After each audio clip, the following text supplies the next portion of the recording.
intro music.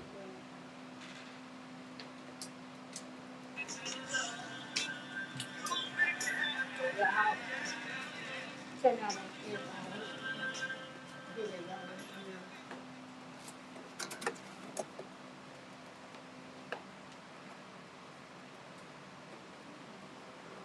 You can leave that down for me. Just stop there.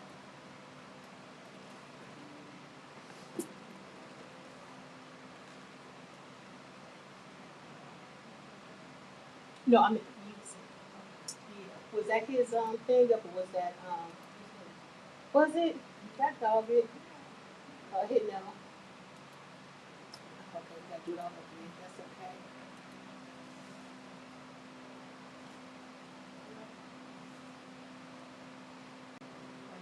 Mm-hmm.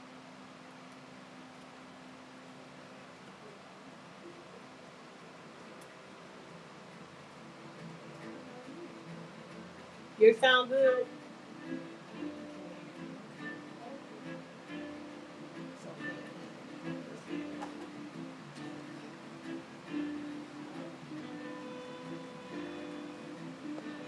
You better go down on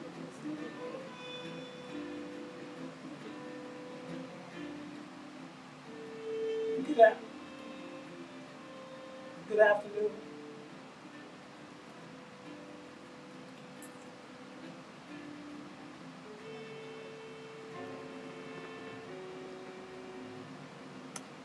Good afternoon.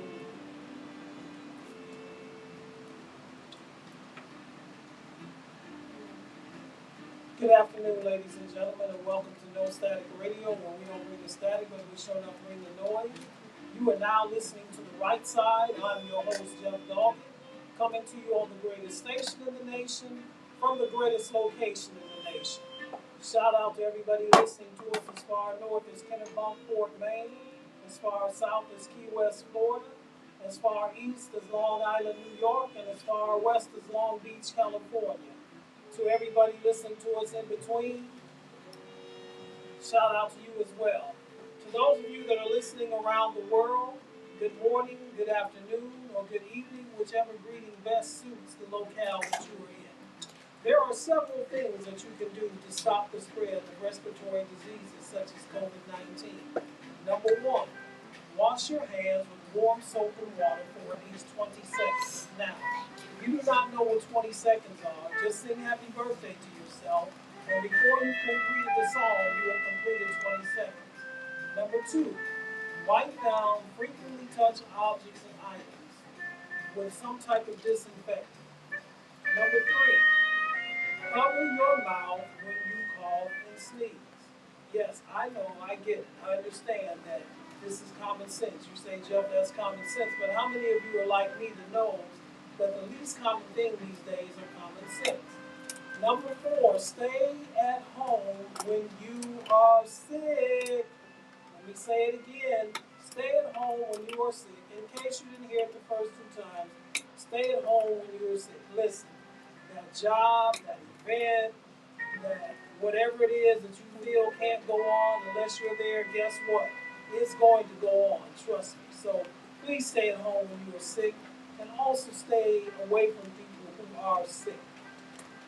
And just keep considering to wear a mask when you're in enclosed areas like a movie theater or playhouse or a church. Remember, folks, that this thing is not over with yet. As a matter of fact, it's more from a pandemic to an endemic. And this was brought to you by the National Association of Broadcasters and this station, No Static Radio, where we don't bring the static, but we sure enough bring the noise. If you are in the Cleveland area on the first or third Saturday of each month, I've got some wonderful news for you. At 6812 Woodland Avenue in Cleveland, Ohio, between the hours of 11 a.m. and 2 p.m., they are giving away a free hot lunch. That's right, a free hot lunch. Now listen, you do not have to show anything to get this hot lunch. You don't have to show proof of income. You don't have to show proof of residence. The only thing that you have to show is up in that you show up and you get the free hot lunch, no questions asked. But listen, it would be great if that was all it was, but that's not all it is, because in addition to the free hot lunch, you get free clothing. That's right, free clothing for both you as an adult and also children. So you get free lunch and you get free groceries, I should say, a free bag of groceries and free clothing for you and children. Now, if you're there between the hours of 11:30 a.m. and 1:30 p.m., you get a free hot lunch. That's what I said in the area before. You get the free bag of groceries. But if you're there at any time, if you're there between 11:30 a.m. and 1:30 p.m., you get a free hot lunch. So let's go over this. You get a free bag of groceries, you get free clothing, and if you're there between 11:30 a.m. and 1:30 p.m., you get a free hot lunch that is yummy for your tummy. Now you can't beat that with a hockey stick. Where is this, you say? 6812 Woodland Avenue in Cleveland, Ohio. When is it? The first and third Saturday of each month. Okay? So, and we want to especially thank the Greater Cleveland Food Bank, Major Care Ministries, and Williams Temple Church of God in Christ, who houses this event every month. Now, if you're new to this program, this is how we do it. We talk politics, we talk sports, we talk the issues of the day, and I throw some topics out on the table, and then I give my take on said topics, and then we invite you to call in with your take on those topics in 216-939-5087, 216-939-5087. Fade the music out. So that's how we do it each and every Saturday from 3 p.m. to 5 p.m. Again, I give my take on I throw some topics out on the table. I give my take on said topics, and then we invite you to call in at 216-939-5087. Now, you do not have to always agree with me. In fact, that is what makes good talk radio. However, there are some parameters for the show. Number one, you are allowed one call per show. If you feel like you need to call more than once, then I can give you the number to the station, and you can see about trying to get your own show on. But you can call one time per show, and you have a 10-minute time limit for your call. Again, if you can't get it in one call in 10 minutes or less, I will give you the number to the station where you can call and try to get your own talk show. So this is what we have on the agenda today. We're going to talk about first Dobbs, now affirmative action. Elections have consequences. We're going to talk about that. We're going to talk about the Supreme Court decision on Thursday that basically brought to an end affirmative. I call it National Hypocrisy League. And once again, the National Hypocrisy League, and as it applies to gambling in the NFL. We've got some thoughts on that. There's been some recent actions by the National Football League regarding players in the NFL and gambling, and we've got some thoughts on that. We're also going to talk about Donald Trump's very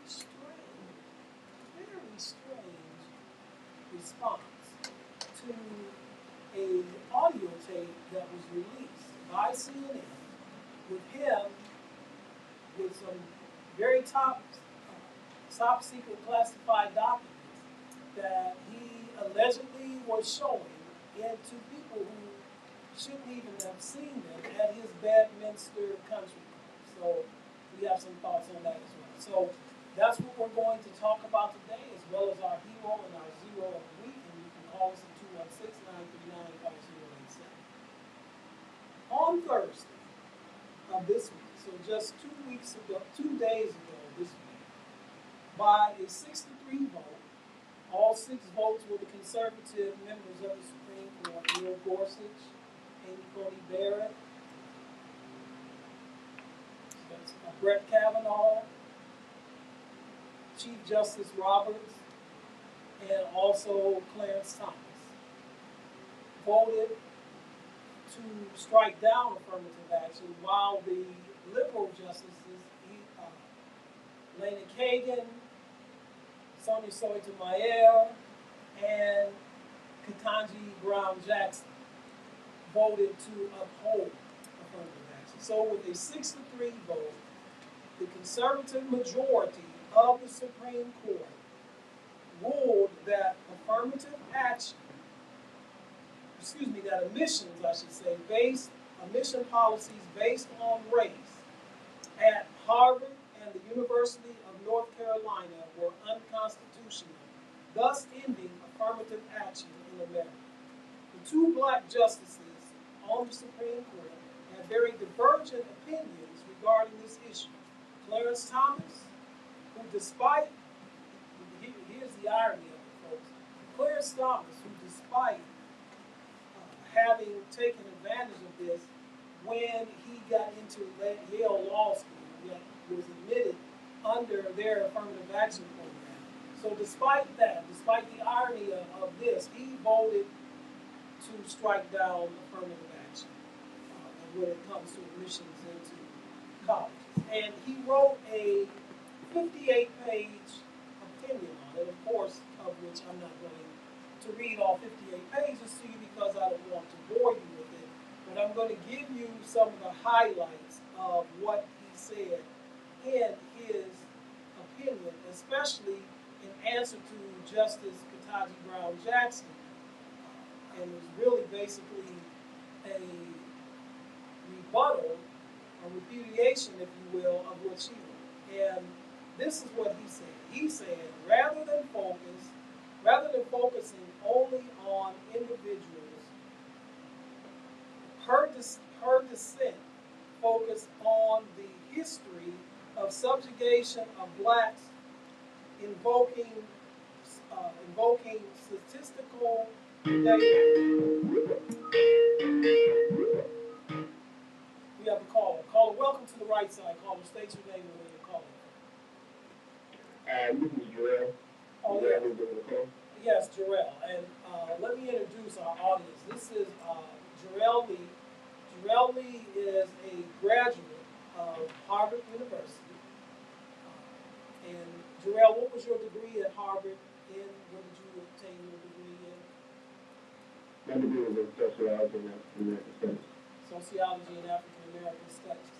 And I had Jarrell call in today because he can speak to us from a first-hand experience as a graduate of Harvard University and as a student, basically his thoughts on the Supreme Court ruling the other day and what he witnessed and his experiences as a student there at Harvard. So Jarrell, when you were a student at the prestigious Harvard University, what were some of your experiences, especially when it came to your relationship with your white fellow students there?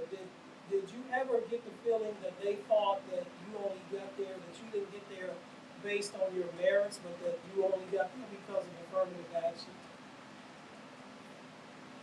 So that's interesting. Because it was definitely, I definitely experienced that, but the way in which I did it was not how I expected.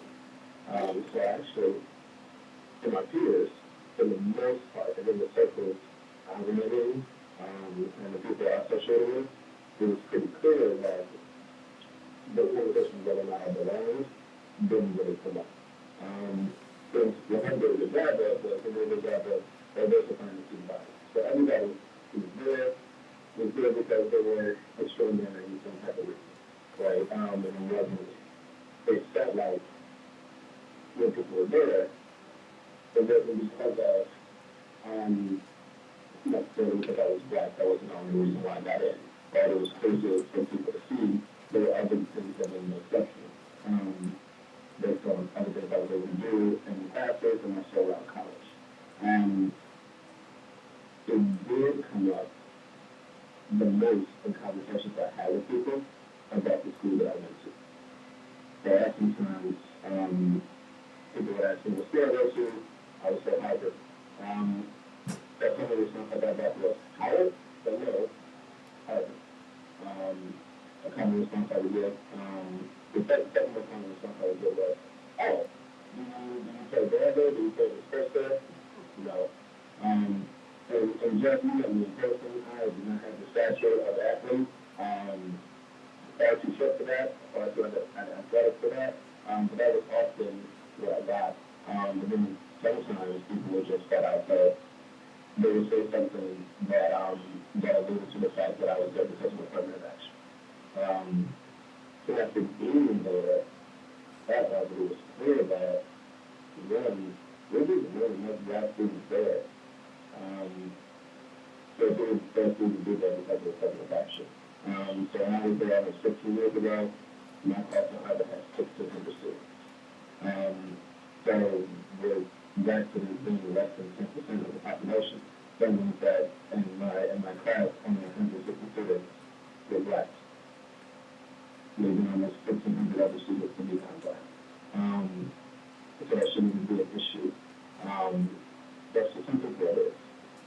But I also noticed that there were far more students who were there because they were legacy, because their grandparents were there. I was just going to get to that, but go ahead. Go ahead, Jarrell. I was just going to get to that, but finish your thought. Go ahead. And yeah, that was it. There's so many legacies that were there. When there were really people of color.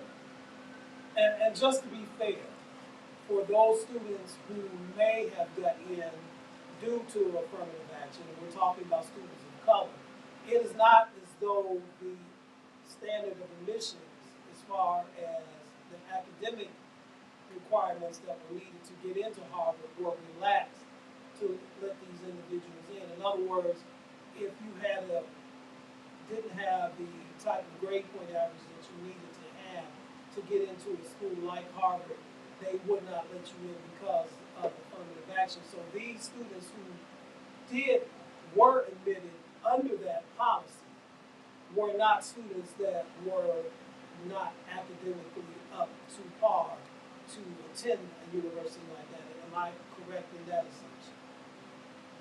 Yeah, that's absolutely correct. So academics alone wasn't an issue in Harvard at all. The students who were admitted at the time of Winter, they were all exceptional in some type of way. So, whether I started a business already, right? Whether somebody was working in a project in a country that was developing, right? In my case, I was doing a lot of organizing and leading and disrupting on my high school campus. But there was always something that someone was doing to really make them stand apart besides the academics. Exactly. When you talk, no, go ahead. Finish your thought. After the conversation here about affirmative action is that if affirmative action exists, that means nothing more about in order for black and brown students to be able to attend these prestigious universities or to get these or to get more prestigious attendance. But that's just not the case often. Often there are far more students who are qualified for these programs than are able to get in because they're constantly looked over because they don't come from the pipeline that these other predominantly intelligent students come from. There are boarding schools up and down the East Coast that send dozens of schools to Harvard, they send dozens of students to Harvard because of their connection, because of their reputation, because of the prestige of those boarding schools. If a black and brown student is not in a boarding school, then they're not on that pipeline already, so automatically, just based on how things are already set up, you would get fewer numbers of black and brown students. And you're listening to the right side on No Static Radio. We're not doing static or machine noise. We have online with us right now Jarrell Lee, who is a graduate of Harvard University in Cambridge, Mass. And we're talking about the recent Supreme Court decision on Thursday that effectively brought to an end affirmative action. Jarrell, before I get into legacy, just your thoughts on what happened on Thursday. Let me just share with you what Judge Clarence Thomas said regarding this, which is very ironic because Judge Thomas took advantage of affirmative action programs in order to get into Yale University at the time that he was admitted. there are some who believe that it had not been for affirmative action, he may not have even been admitted into to Yale University. But his whole premise of this as to why he voted to strike this down was that it gave black people a sense of victimization, that, in other words, they couldn't achieve because they were always constant victims of the racial climate and the racism here in America, which he says is no longer the case, and that therefore, black people should not see themselves as victims of American racism, but as those who can achieve and be able to achieve on the same level, the same basis as their white counterparts. What are your thoughts? Well, my thoughts on that are pretty clear. Um, I understand where he's coming from. But he's coming from the mindset of that everyone can achieve if you have the correct mindset about achieving. But that mindset does not take into account circumstances. It does not take into account the history. It ignores all of those factors. Exactly. And it also shows just the short-sightedness and the lack of literate and understanding of what's going on in this country, particularly the black and brown people. If you think that people are being victims, then there are people who are actually trying to really do everything they can in order to be successful and have every single door closed in the face. Because he's had those doors opened up for him, he thinks that everybody else should. When I was in high school, coming out of middle school, I went to a public high school. And then I had the opportunity to go to a predominantly white and the same private high school. It was not lost to me that I was the only student who, in my background, who was able to transfer me to students who were like me at that school at the time. But actually, it wasn't lost to me. I don't think I was exceptional. I actually thought there were kids at the private school who were smarter than me, but just didn't have the same opportunity as I did. But it seems like Justice Thomas did it differently. He thinks that he was exceptional. Everybody was just an exceptional student and with the same opportunity. But that's just not how the world works, nor how this country has ever worked. Right. Well, and in his, again, he wrote a 58-page opinion, and before you called, I was sharing some of that opinion with our audience. And I said before you called, I was not going to share all 58 pages. I was on board.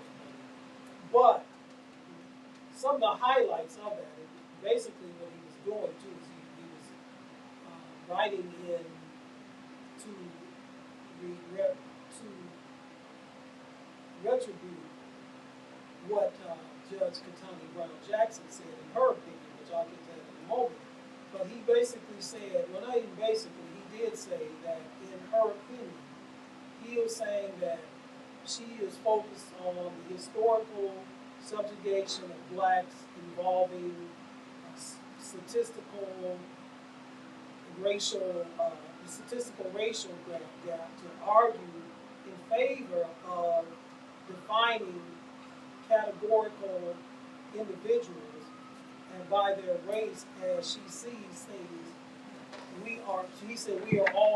He's saying that Judge Jackson sees us as, we're talking about black people, we are all inexorably trapped in a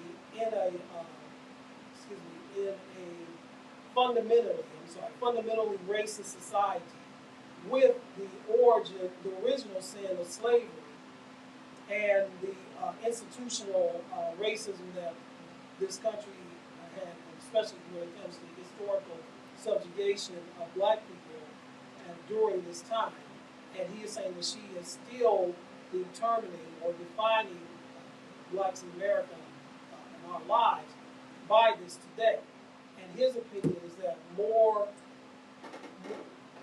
his opinion on that is that we should no longer use the historical data and the history of the subjugation and law, by policy of blacks in America to apply today because, in his opinion, that no longer exists. Where basically the statistics don't support him on that when it comes to median life, how what the life median years of life are between blacks and whites in America, what the median income is when it comes to a lot of things, it is nowhere near being equal now. And these programs, such as affirmative action, came into being to level the playing ground, so to speak. Now, all that being said, you mentioned legacy, and explain for our audience what that is all about, because I think they need to hear this to see really the hypocrisy of getting rid of affirmative action, but leaving things like legacy still in place. Yeah, I can respond a little further. Um, just in terms of that, I honestly think you're far out wrong on this issue. I think it's simple as this.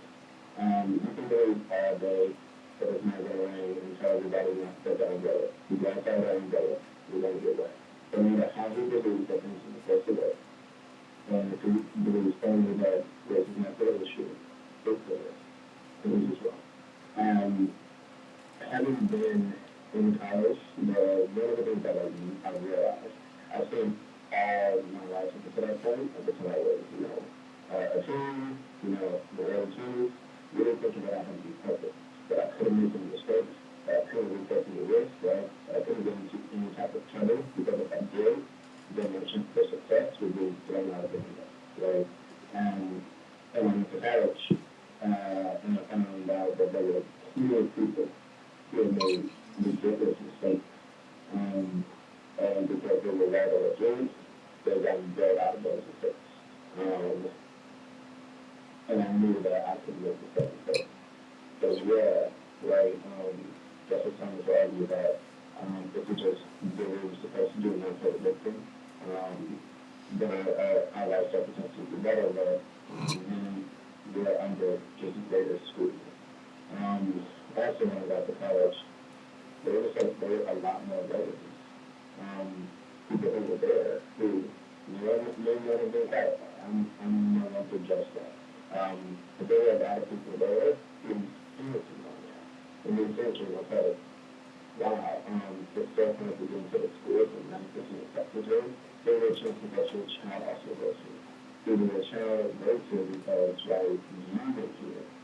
You don't go through it, you're still involved with the college. Or your child goes through because you have a means to set your child up in the pathway, the pipeline, that's going to make them be a strong candidate to go into a school that type. Those are really the only two reasons why there's been generations and generations and generations of families who send their children to a school like that. So what you're telling our audience here, I mean, I know what you're saying, but I'm just going to put it out there. What you're telling our audience here is that when it comes to two particular students that are applying to Harvard, one, now that affirmative action has been struck down, one is a student of color, be they black or Latino, who has the equal grade point average of the white student. Or the white student may have a slightly less grade point average than the black or Latino student. But if the white student is a legacy candidate or legacy student, then the university, in all likelihood, is going to admit that student over the black or Latino/Hispanic student. That's what we're talking about here. Is that correct? That's how I believe it goes, and that's how I'm taking it step further. Like, that black or brown student could be better in every way on paper, and then relative to it, and then relative to it, it's still good.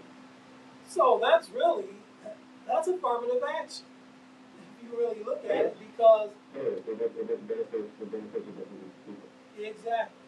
That's how it works, and that's an argument. Right? So one of the biggest issues in the Supreme Court decision is that the cases in the case were not able to fully establish that there's been harm by the bench. And because it doesn't harm anyone.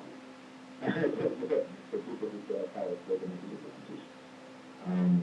If they're going to the Constitution, they're still able to do what they need to do for themselves for their children. If something actually goes down the road, makes it more difficult. These people look like me and who grew up like me. And there are too many of black and brown students who come from the same backgrounds who go to these schools. Right? Who likely will still have the opportunity even without a affirmative action. Because they come from the pipeline programs, right? Yeah. Because they're relatives too. Affirmative action at this point is very kind of people who grew up like me. Right? Who grew up in poverty, who grew up without funding means, the people like me to be able to be there to learn from institutions to diversify the student body. And that's what we do. And that's so true, Jarrell. And here's the other thing: if you're listening to the right side on the Static Radio, we were talking by phone with Harvard graduate Jarrell Lee regarding the Supreme Court decision on Thursday to strike down affirmative action. Jarrell, here's the hypocrisy. Well, you just pointed out some of the hypocrisy, but to further illustrate the hypocrisy here is that it does not apply to military schools. Now, I am not knocking military schools. The Naval Academy, West Point, the Air Force Academy out in Colorado, those are vital and they are needed. But this decision does not affect them at all. So what the court is saying basically is that if you're training somebody for war, then we don't care. We're not going to strike down affirmative action programs because we prepare people for war in the military, because that's what those academies are basically there for, is to train their students to become officers. Now, they go off into other careers in the armed forces, but their goal is to train them to become officers within whatever that branch of the service academy they're attending.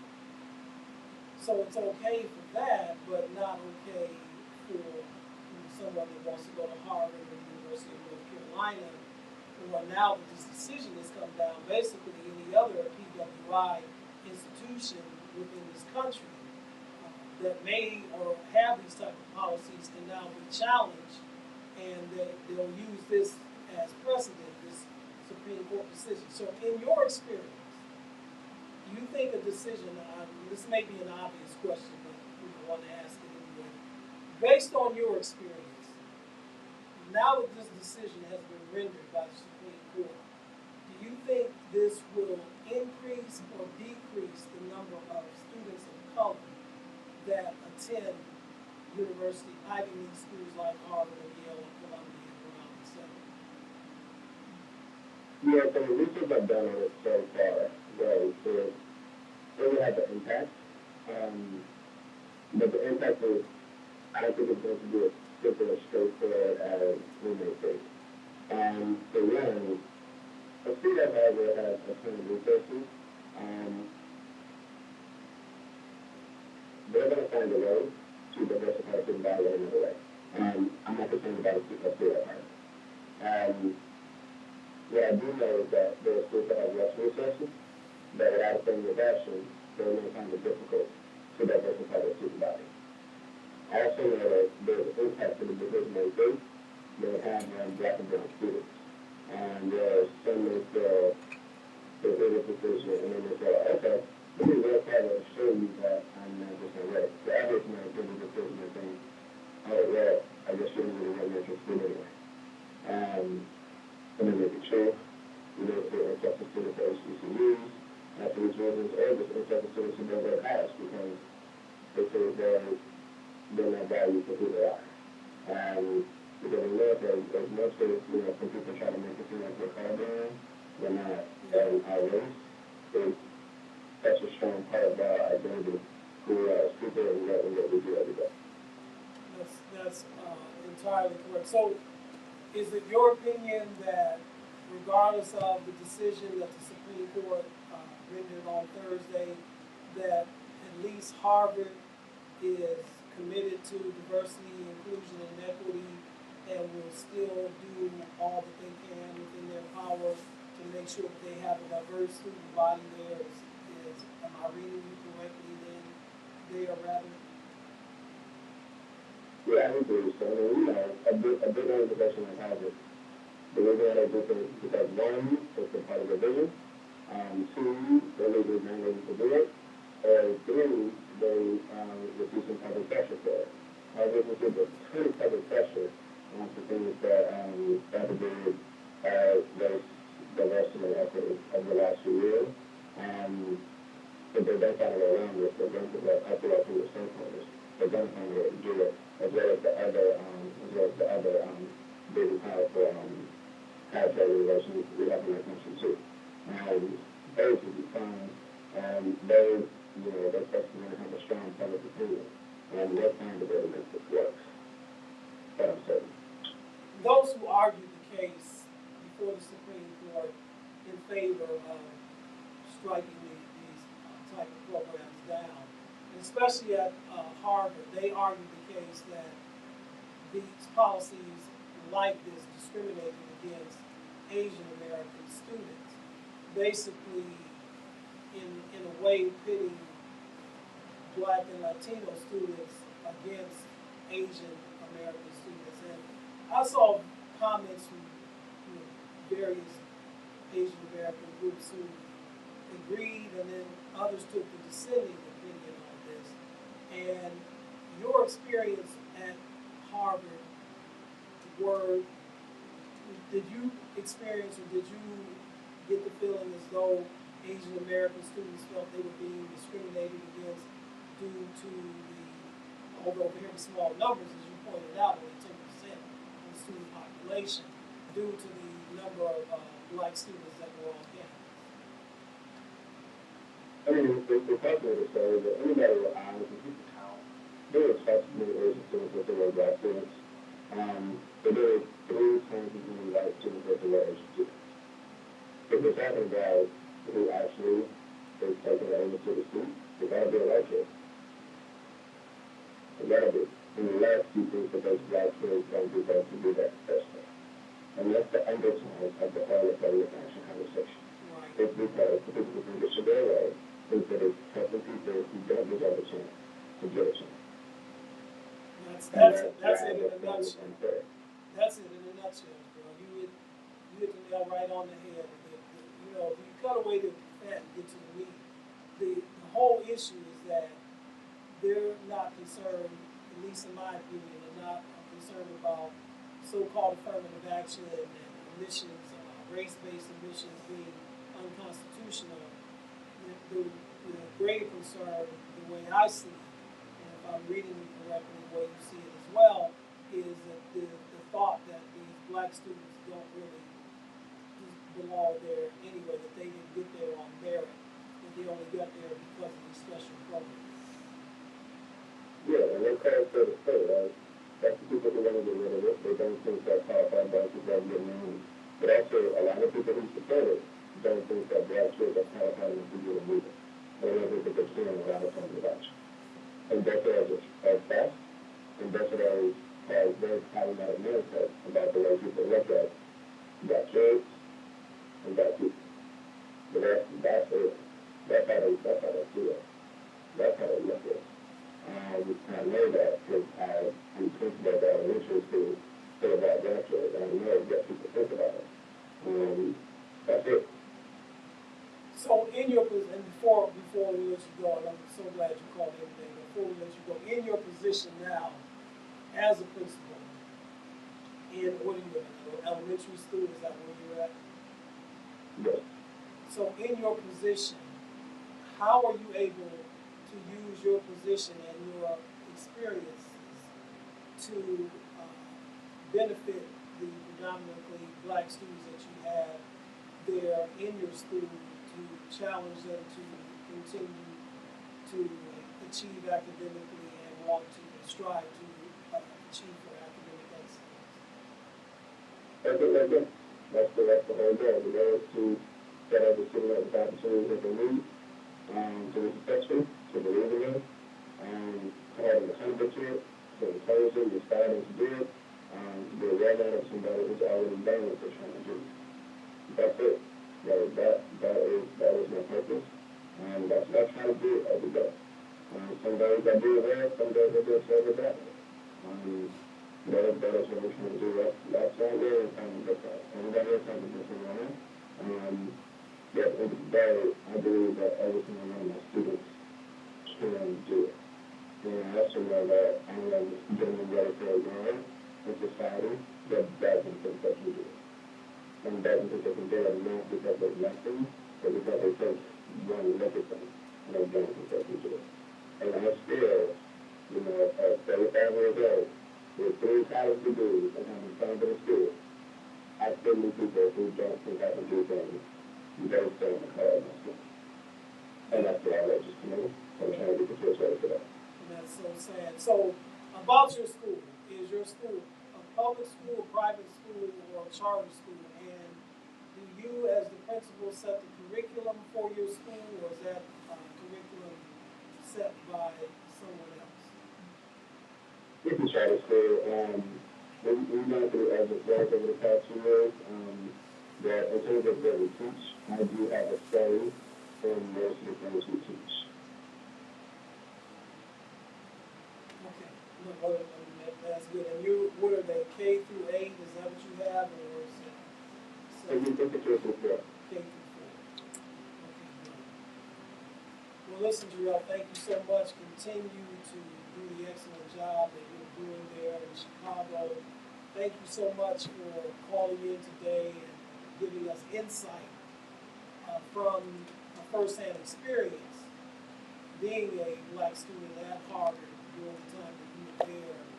You were able to give us some insight in your first-hand experience there during when you were there then, and even looking back on it and now, you can still speak on it. So we thank you so very much for calling in today with that perspective. Yeah, that's right. Thank you. That was Jarrell Lee, a principal at a charter school in Chicago, a graduate of Harvard University some 15 years ago. There you have it, folks. So, as you see, there's a lot of hypocrisy, and I know that doesn't surprise any of you, but there's a lot of hypocrisy that we see going on here. On the one hand, we strike down these affirmative action programs because we don't want these race-based admissions, and we don't want black and Latino students and students of color to think that they need some type of special program in order to get into a university, otherwise they can't get in on their own merit.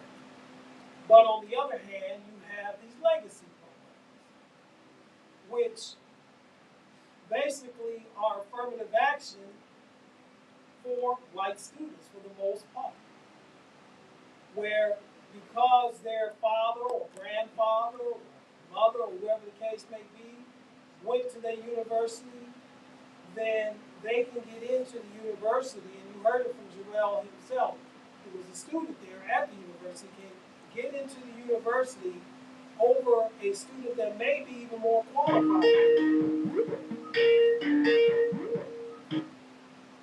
Welcome to the Right Side, caller. State your name and where you're calling. George Wilson, Euclid, Ohio. Hello, George. What's on your mind? This segment was good because when I heard about the ruling of the affirmative action, I didn't understand really what was going on. But the questions you asked the young man in Chicago and the Harvard student, the principal, I thought that was good, and it cleared up a lot of things because I really didn't know, I didn't understand it, but just hearing you guys talk bring clarity to the hypocrisy of what's happening, because in my opinion, it's still being biased. You're being biased to the legacy students, and I always thought affirmative action would help somebody minority too. So I just want to thank you, man. This was a good segment, and thank you for clearing that up for me because me and my wife talked about it earlier this week, and I didn't really understand it, but just hearing the show just really helped me understand. And kudos to that gentleman um, that graduated from Harvard and the principal. That's what we need. The unsung heroes that's not doing it for popularity, that's not doing it for fame, that's not doing it for monetary reasons, even though the principal is a pretty good profession.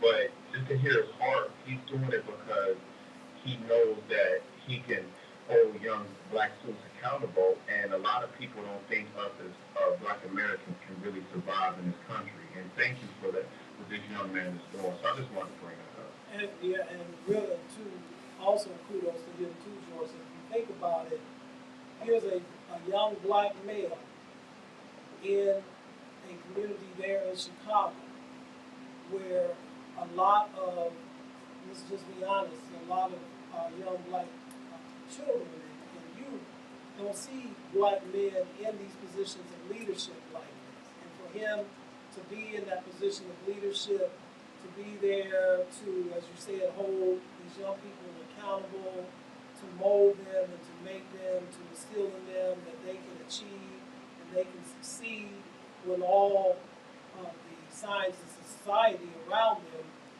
depending on their social and economic background, say otherwise, is something that's very much needed as well. So you are right, and it's a very important work that he's doing and others like him are doing as well. Now I have one more question. Is this just going on in Ivy League schools, or is this No. is this PWIs? Well, no, yeah, it's PWI. So the ruling on Thursday was a ruling based on a case brought before the Supreme Court with the University of North Carolina and also Harvard.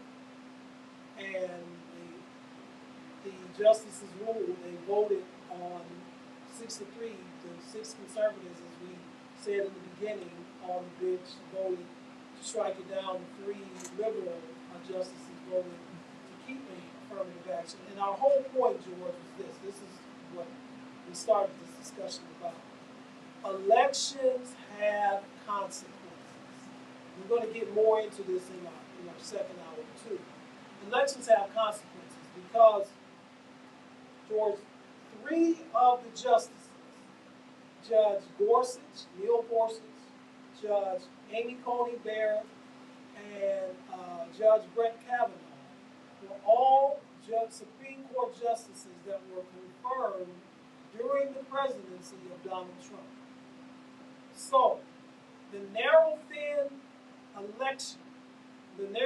result, I should say, that Donald Trump won the election in 2016 has decade-lasting effect because unless the Senate passes some type of law that will put term limits on the Supreme Court, and that's nowhere near on the horizon right now, Supreme Court justices serve for life. Coney Barrett and Kavanaugh are fairly young. They're like in their early 40s.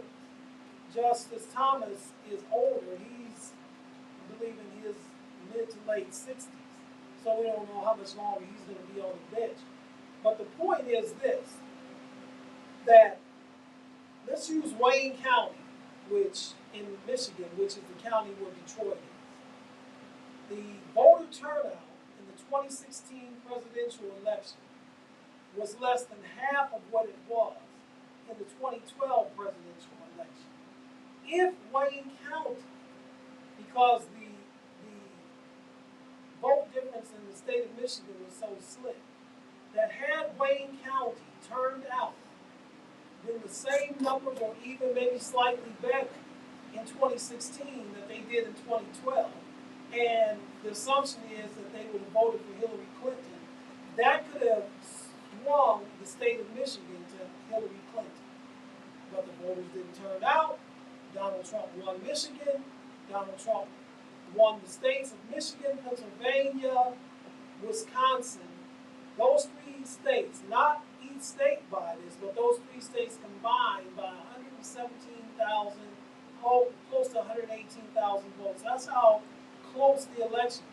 And the turnout was not great, especially among people of color, African American people, Latino people. The turnout was not big. So as a result of not coming out to vote, staying at home for whatever reason, you got Donald Trump as president, and three Supreme Court positions came open in the 4 years that he was president.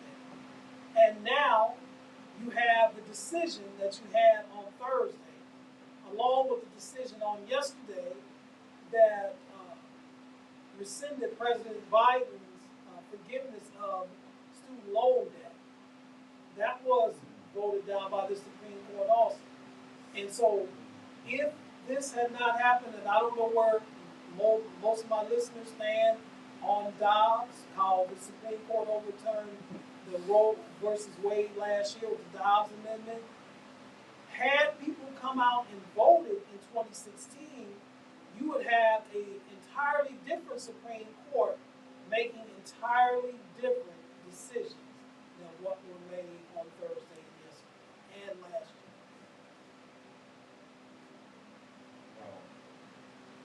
Makes a lot of sense. So elections have consequences.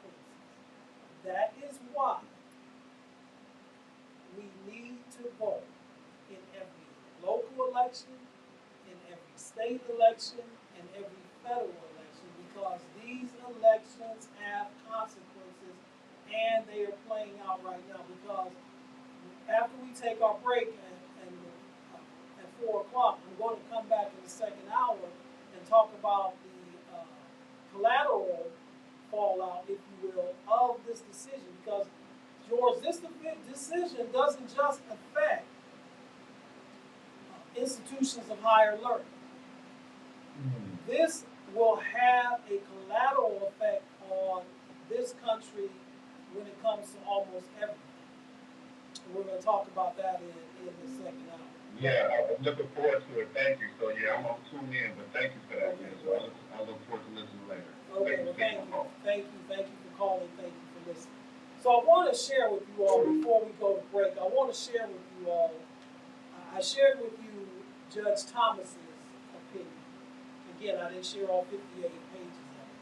But I want to share the contrary opinion to that, if you will, from Judge Ketanji Brown Jackson, who was just appointed last year by President Biden. All right, and so Judge Jackson said the following. She said in her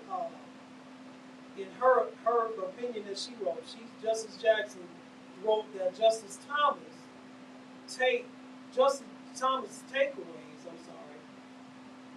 that those who demand that no one think about race, and actually she called that the pink elephant paradox, that no one think about race, refuse to see, much less solve for the elephant in the room, and that is this, that the race-linked disparity that continues to impede achievement of our great nation full potential. So part of her dissenting opinion, if you will, is that Justice Thomas' opinion fails to see the elephant in the room, that the race-based policies that are in this country, or that still are in existence, whether they are by law or by custom, he fails to take this look at the elephant in the room that contributes to this nation not being able to realize its full potential. And just to show some statistics on that, and then after I give you this, we're going to take our break. For those who say that there is no institutional racism in America, that the civil rights movement basically brought that to an end, that we have the Fair Housing Act, and we have the Civil Rights Bill, and we have the Voting Rights Act. The Voting Rights Act basically been eroded away, and going after the Civil Rights Bill as well. Those landmark achievements of the Civil Rights Movement of the '60s. Those who say that black people are playing the victim card or always see themselves as victims, we don't, and I don't purport to speak for black America, so let me just say this. Myself and people that I know do not view ourselves as victims of America, but we are conscious enough to know, and we're not delusional to think that this country still does not have institutional racism. Now, before some of you who may dissent from that thought say, well, there you go again, playing the race card, and you're always talking about race, race, race. When can we get over there? Let me just share these statistics with you. Life expectancy. The life expectancy for the average black person in America is 75.3 years. For an average Latin/Hispanic person is 81.8 years, which I thought was remarkable when I did this research. And for the average white person is 78.8 years. So basically, the average white person in America lives 3.5 years longer than the average black person. And the average Latino/Hispanic person lives 6.5 years. What about income? What about median income? The median income for white Americans is $71,033 per year. Hispanic/Latino is $57,981 per year, and the average median income, I should say, for the average black family in America is $45,208 a year. Now, these were statistics from 2021. I do not have the statistics for 2023, but folks, excuse my bad grammar here, but ain't that much changed in 2 years, okay? So as you see, there is a very wide income gap between white Americans and Americans of color, those that are Hispanic and Latino, those that are black and African American. We're going to take a break here at the top of the hour because when we go into the second hour, I want to talk about the collateral effect, or the collateral damage, if you will, of this decision on Thursday, as well as the decision on yesterday regarding the student loans. We're going to come back and talk about that at the top of our second hour, and then we're going to get into our other subjects. You're listening to The Right Side on No Static Radio.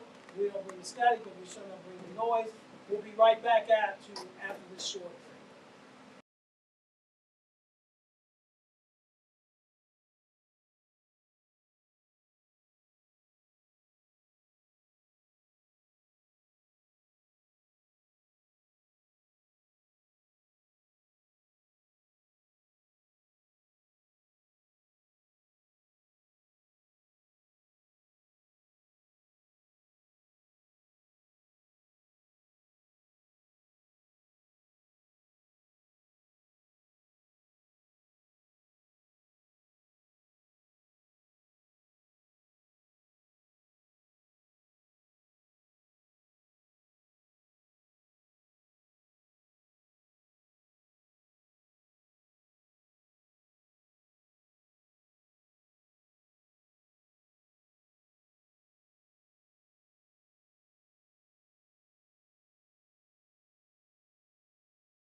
gentlemen, you are now you're listening to the right side on No Static Radio. We don't bring static, but we show no noise.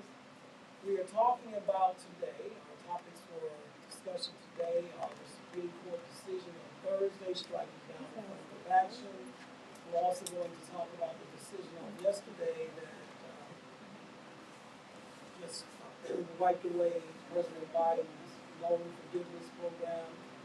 We're also going to look at some of the collateral damage of the decision, or collateral fallout, I should say, of the decision on Thursday. We're also going to talk about the hypocrisy in the NFL when it comes to gambling, and if we have time, Donald Trump's very strange explanation for something that he said on tape. I'm sure that was surprising. So I just want to quickly review. Again, we talked about Judge Clarence Thomas's opinion that he wrote a 58-page opinion on the decision that was made on Thursday. And in his opinion, I just want to focus on this one area. And this was in his answer to Judge Ketanji Brown Jackson. I'm going to share this with you again, right? And he said, rather than focus on individuals, her dissent focuses on the historical subjugation of blacks involving statistical racial gaps to argue in favor of defining and categorizing individuals by their race, as she sees, talking about Judge Jackson, as she sees things, we are inexorably trapped in a fundamental racist society with the original sin of slavery, the historical subjugation of black Americans, and determining our lives is what he wrote. So basically what he's saying is that Judge Jackson and those who voted with her are seeing this in a historical standpoint. They're not looking at it in a contemporary standpoint, and they're looking at statistical data, historical statistical data, to make a decision based on contemporary society. Now that's his argument. Before the break, again, because he's talking about statistical data. Well, this is how policies are formed. Governmental policies are formed on statistical data. Statistical data determines the polls in elections. That's how those are determined. Statistical data determines a lot of things that go on in our society on a daily basis. And the statistics don't back up Judge Thomas's opinion. Because, as I said to you, and I'll share these with you again, that we shared with you before the break, but here are the statistics.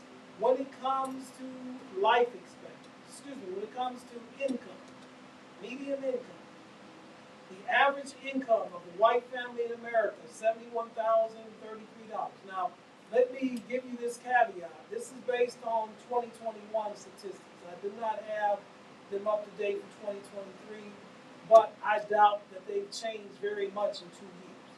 So in 2021, the average income of a white family in America is was $71,033.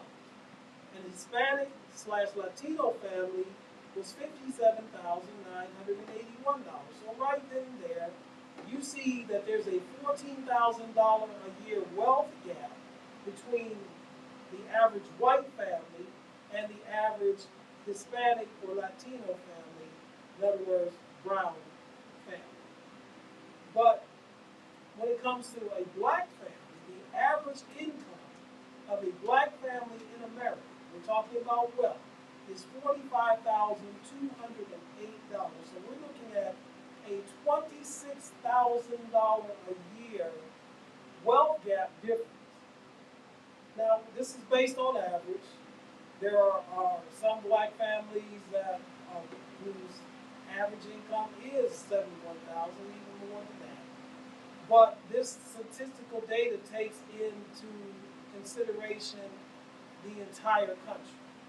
So basically, we're looking at an average of a $26,000 wealth gap between white Americans and black Americans. This is today. We're not talking about 1921. We're not talking about Reconstruction or the Jim Crow period or any of that. We're talking about basically contemporary society. 2021, just 2 short years ago. Well, you say, Jeff, the money's not everything. Well, it's not everything. You know, you can. The only thing that you can survive without other than money is you can't survive without air.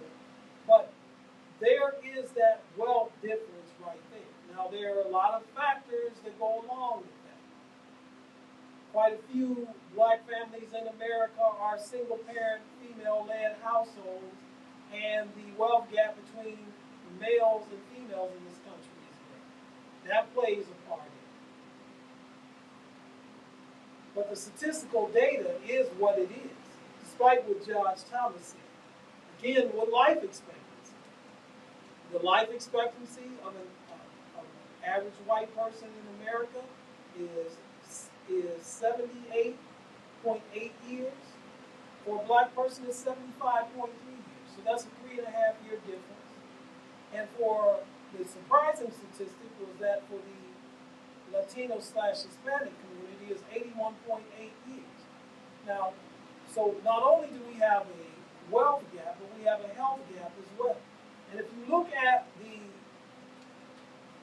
average black community throughout this country, especially in urban areas where the majority of black people tend to live in urban areas, when you look at the health gap there, where there are very few healthcare industries or healthcare facilities within the black community itself, where a significant portion of black people either do not have health insurance or are underinsured, where you look at these communities where there is they're food desert meaning that they don't have grocery stores within the community, that they have to travel well outside of their community to grocery stores, and many are not able to do that, so they shop at the dollar stores and Dollar General type stores within the community whose availability of goods are limited when it's compared to a major shopping store, a major grocery store. There's a big difference between a corner store and the types of foods that you can get there as opposed to going to a grocery store. And within many black communities, there are no grocery stores within that community, that people have to travel outside of the community to go to the grocery store. So there's a food desert. Then when you look at the businesses within the community, as I said, you see very little of any healthcare type facilities or healthcare type businesses within the black community, for the most part. But what you do see is a lot of fast food restaurants. As I said, a lot of corner stores that are selling alcohol and tobacco products. You know, there's a reason why, at least from what I see, why Black and Milds are marketed towards the African American community. It has been proven that Black and Mild, that brand of tobacco, causes infertilization. But when you look at the average black community, you'll see fast food restaurants whose food is not healthy. You see corner stores who are not selling healthy type of food products and things of that nature. So there's no surprise with the lack of healthcare facilities within the community, with the lack of grocery stores within most communities, and with the lack of healthy food choices within most communities, there's no surprise then that there's this age, mortality difference between black Americans and white Americans. To be quite honest with you, ladies and gentlemen, I was surprised that it's as close as it is. That is only a 3.5 year difference. But as we look at this decision on Thursday and why it dealt primarily, well, not primarily, but exclusively with institutions of higher learning, Harvard University in Cambridge, Mass., and the University of North Carolina in Chapel Hill, North Carolina. Don't think that this is not going to be applied now across the board in other areas and aspects of American society. For example, now that this has been struck down, when construction projects go up within various communities, and in quite a few cases, there are a percentage of these construction projects, there's a percentage of them set aside for minority-owned and women-owned businesses based on these affirmative action type of policies. Someone can now begin to challenge this and use the ruling on Thursday as precedent for their challenge. Oh, you don't think that's going to happen? Well, you know what? I hope you're right and I'm wrong. But now you will begin to see this affecting other areas of society. Construction projects, hiring.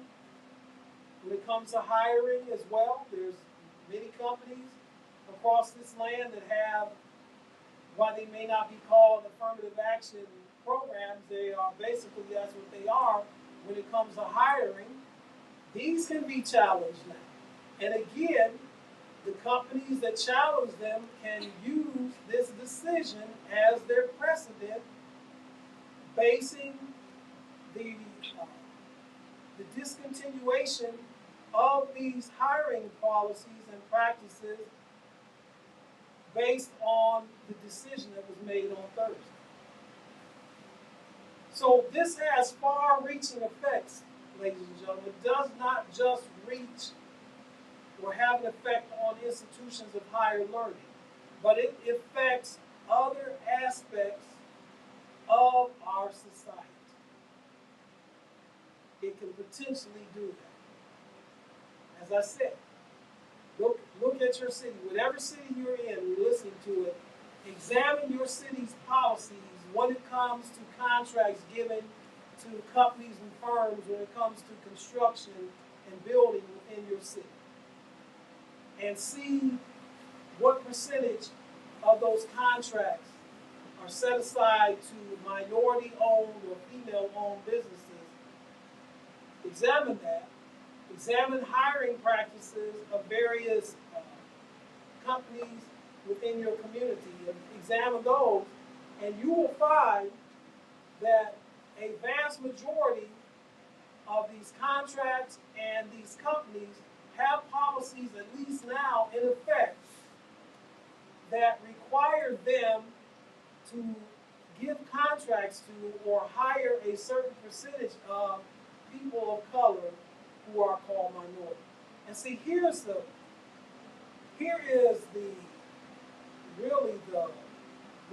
falsehood in that, is that this country, and this is why we're seeing this happening right now too, by the way. This country is becoming a majority-minority country. By the 2035, this country will be a majority-minority country, meaning that white people will be in the minority in this country, and people of color will be in the majority. We're not talking about just blacks or Latinos or Hispanics or Asian people or indigenous, what used to be called Native American or falsely called Indians, but indigenous people to this country. The studies have shown that within the next 10 to 12 years, that America is going to become a minority-majority country.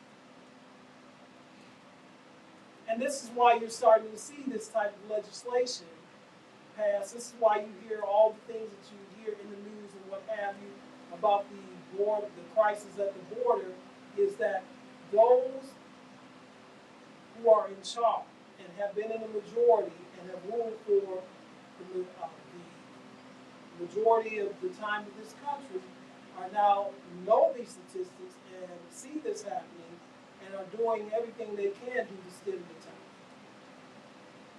Our calling number is 216-939-5087. 216-939-5087. So I gave you those statistics. Now you can make your own, you can draw your own conclusions on this. Who's right? Who has the right outlook as far as what is really happening in America, as opposed to what they ideally want to see this country? Because Judge Thomas is saying that Judge Ketanji Brown Jackson is looking at these statistics and this so-called historical data, but this data is contemporary as well as historical. And so when you take away these programs, you're giving the potential of taking away more than just the opportunity for students of color to get education at a place like a Harvard or the University of North Carolina. But you're taking away, and here's the thing, here's the other hypocrisy to this as well, is that it's not being taken away for those who are involved in athletics. It only applies to students that are applying to the university in a non-athletic sense. So in other words, we want you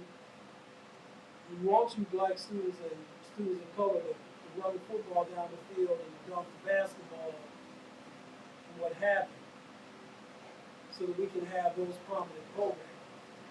But we're taking away, and again, it's not the university. I shouldn't say that it's the Supreme Court that's doing this, but it just shows you the hypocrisy of it.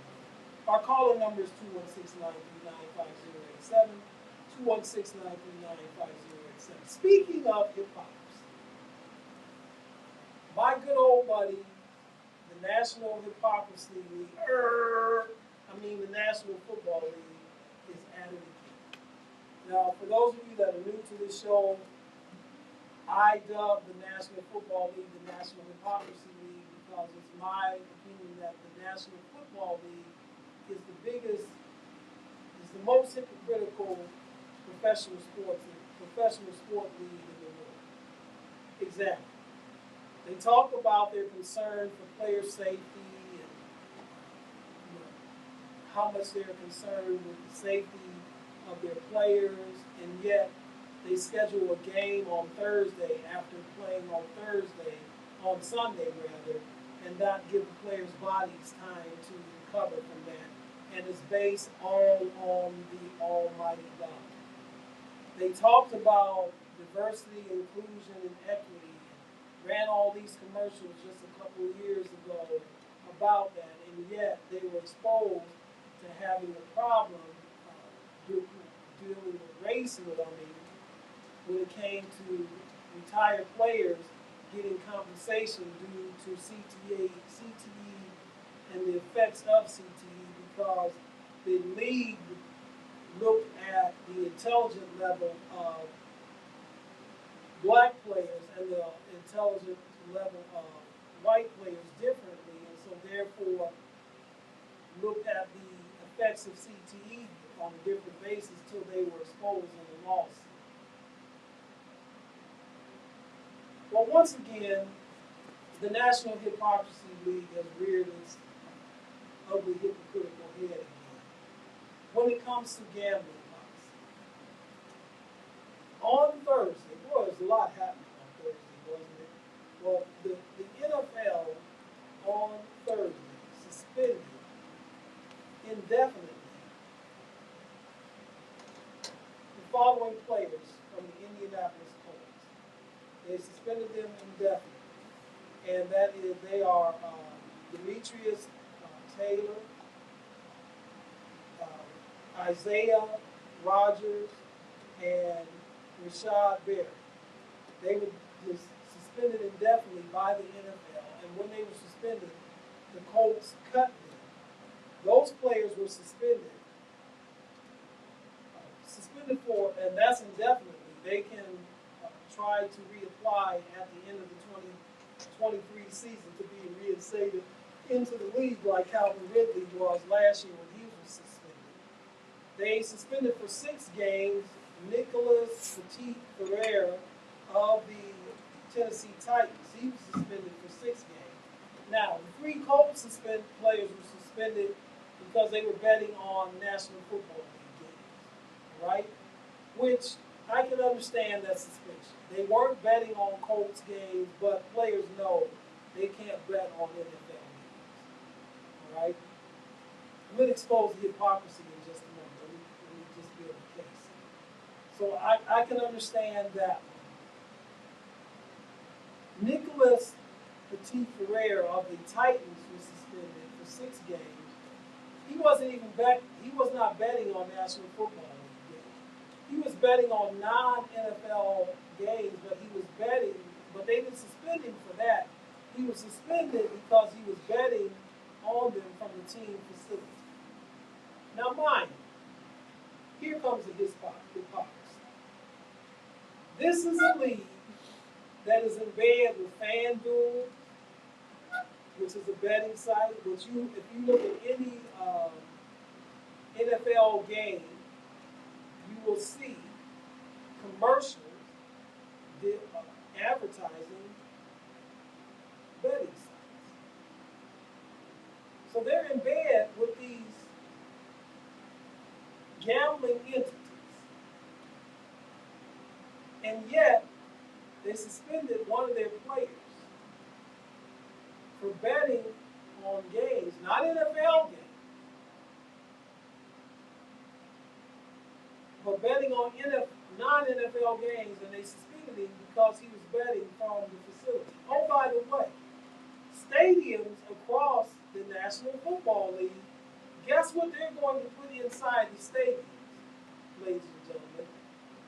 You got it. They're going to put inside the stadiums places where their fans can go and place bets in game on the game that's being played there or other games across the National Football League. So it's okay for these poor saps and these poor sucker fans who come into the stadium to lose their money and to bet on those games and to bet on those, but then you're going to suspend a player who bet on sports from his team facility, but not on an NFL game. But yet you're promoting it within your stadium. You don't see the hypocrisy in that. Let me ask you this question, those who follow the NFL. Why is it that each team is required each week to list the injury report? Just FYI, that wasn't always the case. But each team is now required to issue every week an accurate injury report. Whether this guy is doubtful, whether this guy is probable, or whether this guy is out. Why do you think they are required to do that? I'll give you 3 guesses and the first 2 don't count. They are required to do that, folks, for betting purposes. That's how the line is set in Las Vegas on these games, based on 2 things, the opponent and their records, but also based on who is and who isn't playing in these games. I mean, even Stevie Wonder can see the hypocrisy of that even further. Did you know that Art Rooney, who's passed on now, but Art Rooney, who owned the Pittsburgh Steelers for so many years, and now it's still within his family after his death. You know how Art Rooney got the money to buy the Pittsburgh Steelers back in the 1930s when he bought them? He got the money from money he won at the racetrack. The Maras, who owned the Giants for so long, very one of the signature franchises in the NFL. The Maras who own the Giants were bookmakers. That's how they got their money. And to further illustrate the hypocrisy of this, folks, is that NFL players are allowed to bet on sporting events as long as they're not NFL affiliated and as long as they don't do it in the confines of the team facilities. But if you're a non-player and you work for an NFL team, you are not allowed to bet on sporting events. Or if you do, you will lose your job. Now wait a minute. Don't you think the player on the field has more effect on what happens on the field than some office personnel individual who may put a bet on a sporting event? You say, well, Jeff, what does that have to do with it? They're not allowed to bet on a football game, so what are you talking about? Well, suppose there was a report that an NFL player, they didn't name him, but an unnamed NFL player lost $8 million last year on betting on sports. I don't know. I mean, I'm not the smartest person in the world, never claimed to be. But even I can figure out the danger in that if you're allowing players to bet on other sports other than the NFL, and that player loses a lot of money, don't you think there is a possibility, that perhaps just maybe that player could be compromised by outside forces saying, okay, you want to get your money back? We're putting so much money on the game you're playing in on Sunday. I need for you not to go out there and perform at the best of your ability so that your team won't cover the spread or that your team will lose or whatever the case may be. I don't know. It doesn't take a rocket science. I mean, if I can figure that out, as dumb as I am, if I can figure that out, then you would think that these people within the NFL offices could figure that out. Folks, this is just sheer out and out hypocrisy. But it doesn't surprise me because this is a league that is built and based on hypocrisy. 76% of its players are black, and you have 3 head black coaches in the league. You have 3 black executives in the league, and no black owners.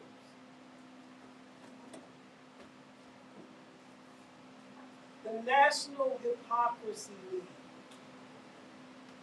Well, we're going to crack down on this bet. We're going to suspend these players. And again, those Colts players, they should have been suspended because you can't bet on NFL games for obvious reasons. If you're an NFL player. But you can bet on other sports.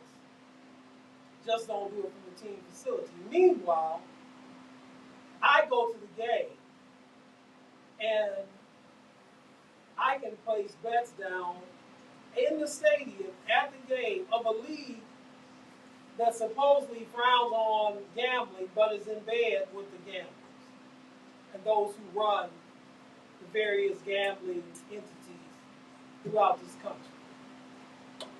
I don't know. Maybe I'm wrong. Somebody call in 216-939-5087. Maybe I'm wrong. Maybe I'm short-sighted. Maybe I'm not seeing this for what it really is. That it's not hypocrisy.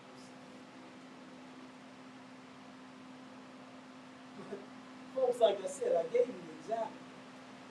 Every team, if a team does not list their injury report each week, they will be fined by the league. If they list it inaccurately, they will be fined by the league. And the only reason that these injury reports are listed week after week are for gambling purposes only. Because if it was up, you know, those of you that follow the NFL, you know what control freaks these coaches are. Do you think Bill Belichick would release an injury report if he didn't have to? Do you think any coach in the NFL wants to let his opponent know who on his team is hurting and what type of injury they have? Of course they don't. But they are required by the hypocrites, the commissioner of the league and the league owners to do it. It's almost like the scene in Casablanca.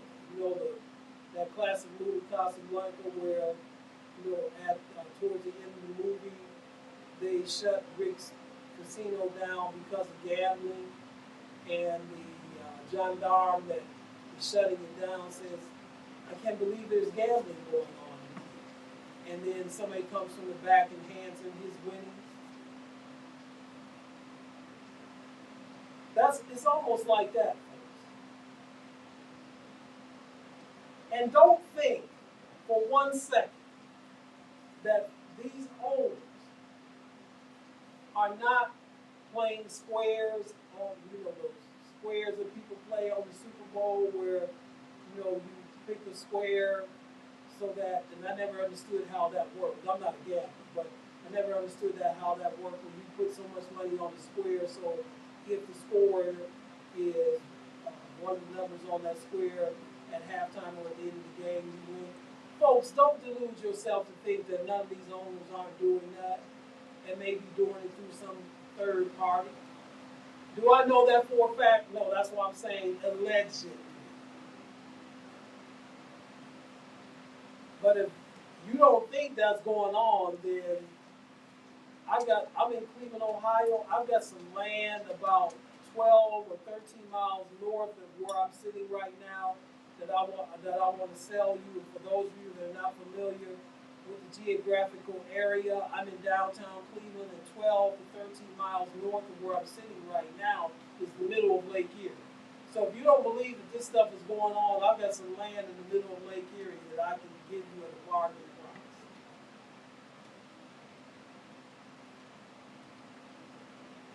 So don't delude yourself, folks. Don't buy into this. It just illustrates their hypocrisy. Again, a player can bet on other sports other than NFL and potentially put himself in a compromising position. But a person, the secretary who works in the office, or the person who inflates the balls at the team facility, or whatever the case may be, somebody who works for the team cannot bet on any sports at all. Not that I'm encouraging gambling. I'm not encouraging it, but I'm just pointing that out. You see the hypocrisy in that?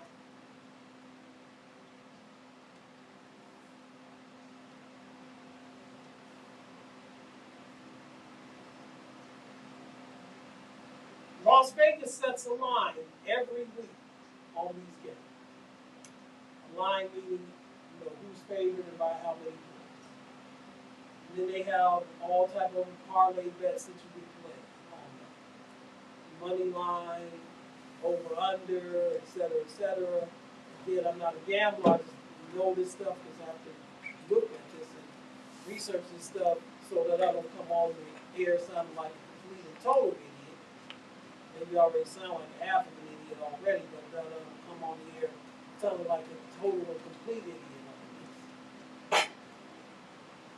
But again, it just goes to illustrate, folks, the hypocrisy of this league. So, and yet, it still remains the most popular sport in America. Yet, the top 10 rated programs on television each year, based on the Nielsen ratings, are National Football League games, with the Super Bowl leading it every year. So They will continue to do it because we as Americans continue to allow them to do it by flocking to the game, by buying the merch, by watching the product, yours truly included. I watch the product. But they don't have me fooled. The difference between me and some others is, see, I don't worship at the throne of hypocrisy of the NFL. I see it for what it is. I look at it as for merely pure entertainment. Although being a Browns fan, it hasn't been too much entertainment for me here lately, but I digress. I don't see the NFL as the end all, be all. And I can see the man behind the curtain, using the Wizard of Oz analogy. So there you have it. I'd like to hear your thoughts on that. 216-939-5087.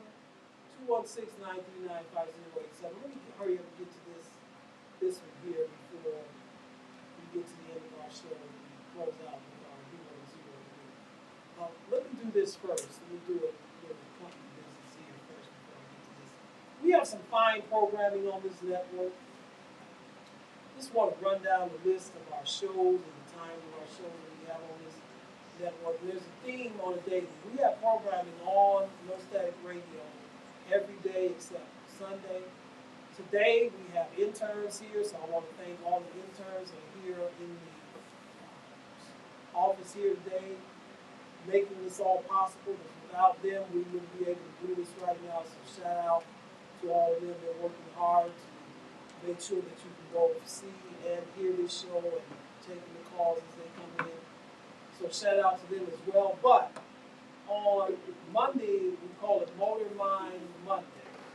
And from 11 a.m. to 1 p.m., we have Black Anthropology, hosted by Coffee. Excellent, excellent show. She has great topics, great guests. Listening and watching her show, listening to and watching her show is like watching Face the Nation. Okay? So you have her, and then from 2 to 4, you have Hustle and Wax Flow, hosted by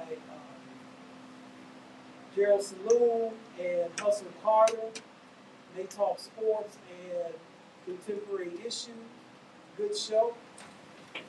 And then that evening you have Drag Racing, the Ultimate Sport, from 5:30 to 6:45 p.m., hosted by husband and wife team Ken and Denise. Then you have More Than Meets the Eye. Okay? That program is on from 7 p.m. to 9 p.m. on Monday, hosted by Noble Khan Bay and Leela. Then Testimony Tuesday, Body Talk. Excellent, excellent show, hosted by Al Bridges. Again, listening and watching his show, if I said Black Entropy was like Face the Nation, his show is like 60 minutes. Great guests, great hosts, great topics every week. He's on Tuesdays from 11 a.m. to 1 p.m. From 7 p.m. to 9 p.m. you have the Reverend Doctor Gospel Music Show. House Party Wednesday, you have Luther Straight Up with Cece from 2 p.m. to 4 p.m. hosted by Celia and JJ. The Speakeasy Radio Show from 6 p.m. to 8 p.m. hosted by Ron Chilston. Turn Up Thursday, the RAP Radio Show hosted by Ryan A. Pope, hence the RAP, from 5 p.m. to 7 p.m. Then you have the Warrior, Mr. Solomon Paul, 7 p.m. to 9 p.m. on Thursday. Then Fantastic Fridays, 5 p.m. to 7 p.m. You have FAM Radio Show hosted by Kiana and Guy. And Welcome to the BBW Show hosted by Stacy Stats from 7 p.m. to 9 p.m. And finally, on Situation Saturday, pumping it up with Will, bodybuilding show, 9 a.m. to 11 a.m. hosted by Will Childs. The Entertainment Plug from 11 a.m. to 1 p.m. hosted by J Rock and CC. Real Talk with Reese, who precedes this show from 1 to 3. Great topics, great subjects on her show. And then finally, this show, The Right Side, every Saturday from 3 to 5. So that's your lineup, and we hope that you will listen to our program. Donald Trump, you know, the things that he does and says no longer surprises or shocks me, and I doubt it surprises or shocks any of you as well. But, as you are well aware, he has been indicted on 37 counts dealing with the documents that he lied about turning in, lied about having, erroneously said that he could declassify just by the, you know, I don't need to rehash all that. We talked about that on here. Well, a tape was released this past week on Wednesday where Trump at his Bedminster, New Jersey country club. And he was there with a couple of individuals who were there to interview him on an autobiography that they were writing about his last chief of staff, excuse me, his last chief of staff, Mark Meadows. Okay? And while he was there, he had two staffers that were there with him that were recording the conversation. And I don't blame them for doing that, given the nature of Donald Trump, how he lies. But they were there recording the conversation. Those two staffers were Margot Martin and Liz Harrington. And during this conversation, you could hear some papers rustling in the background. And what these papers were, allegedly, because I was not there, and this is something that will come out in his trial, but these were allegedly were the plans that General Milley, who was the former Secretary of Defense, had drawn up to, in case the U.S. had to attack Iran. This is top secret information, folks, okay? This is not something that should even be public knowledge, shouldn't even be revealed. He should not even have had it anymore because he was no longer president. Because this was last year, all right? So, anyway, so he's allegedly, because again, as I said, I was not there, and it hasn't been proven in a court of law yet, was waving these papers around, showing them to the individuals that were there, allegedly, which violates just so many laws, I can't even begin to name them. Okay? Try the Espionage Act for one. And talking about how he could have declassified them when he was president, but now he's not president anymore, so he can't declassify them, which is interesting because he said that even being not president, he can declassify them just by thinking about it, but I digress. And so when he was asked about this in a Fox News interview, he said, now, listen, we've all heard some lies. Okay, I was going to try to clean it up, but I'm not. We've all heard some very fantastic lies from Donald Trump during his time as president and after. But this one here has to take the cake. Because in the interview, when he was asked about this, he said, and I quote, that was just bravado, that he really didn't have the documents that he was talking about, but that the documents that he was waving were plans to, housing plans to build houses and also to build buildings. Now, why would you be talking about that when, and again, we know it's a lie, but why would you use that as an explanation when they weren't even there to talk about your buildings or anything of that nature that you were doing? The individuals were there to interview you regarding an autobiography about Mark Meadows. And you're trying to pass this off to the 75% of us, or 65% of us, I should say, that are not part of your base, that believe everything you say. that if you told them that there was a such thing as the Tooth Fairy, the Easter Bunny, and Santa Claus, they would believe you. You're trying to pass this off to us as though we're totally stupid, that we're a bunch of imbeciles or morons in this country that would believe some bovine fecal material like that. Bovine being the bull family, and you know what fecal material is. That we would believe something like that. And yet, this is what he said, folks. This was his strange explanation of this, is that that was not the plans, the military documented plans for the invasion of Iran when he was president, should they have to do that. Showing them to people who had no authorization to see these, allegedly. Keep sticking that in. That was his explanation. Now, come on.